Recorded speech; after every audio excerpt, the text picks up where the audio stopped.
Serigne yooyu may wax yéen Serigne yooyu di kalante Karamba yéen a ngi soog a am combat parce que Karamba fu mu toll nii état moo ko teg loxo pour mu jàppale réewam.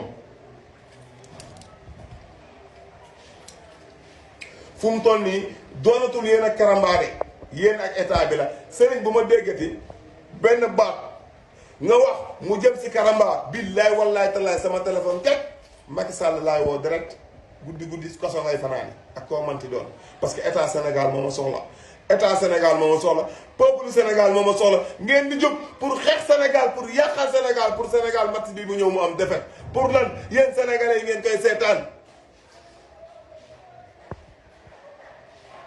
pour lan mbedd maa ngi dugal ma ñëw ñu ñëw nañ ñëw hey ñoo ñuy tegg si biti nañ ñëw parce que maa ko liggéey si réew mi nañ ñëw fii si biir nañ ñëw